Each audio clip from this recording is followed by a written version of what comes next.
zay ny amin'iny andrasantsika zany toy ny raharaha iny fa androany ihany koa no nankalazana ny andro iraisam-pirenena ho an'ny demokrasia raha ho an'ny Madagasikara manokana no asiteny somary nahitana fivoarany ny sehatra ny demokrasia teto amintsika atao anatin'ny telo taona lasa hoy ny fanazavana hoetin'olona Olivier Rakotovazaha. Niatsara ny filaharan'ny Madagasikara teo amin'ny sehatra iraisam-pirenena amin'ny lafa fanajana ny demokrasia nanomboka ny taona 2012 hatramin'ny taona 2012 izany ny olona Olivier Rakotovazaha fametrahana ireo rafitra demokratika ny tamin'ny fifidianana no nahitana taratra izany ny fanazavana nentiny. Filaharan'ny Madagasikara zany eo amin'ny sehatry ny demokrasia misy fisondrotany zany nanomboka tamin'ny 2012 ka hatramin'ny 2012 satria zay zany misy nanao falabiabe hoe zany tsy mitsahatra misondrotra ny filaharan'ny Madagasikara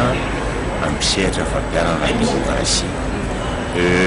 Fantatsika tsara moa zany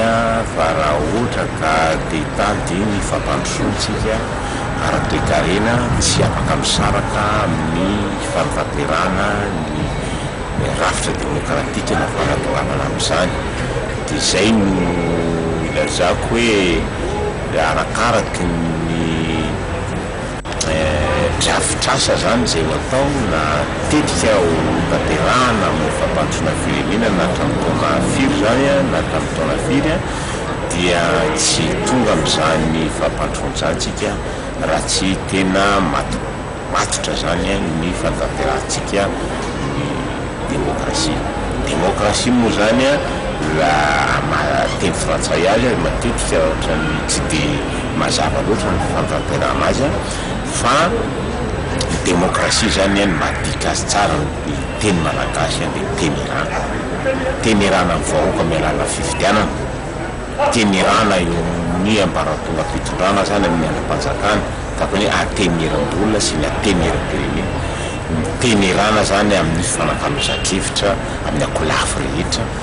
akolafon'olona rehetrarehetra, amin'ny akolafo-kevitra rehetrarehetra zay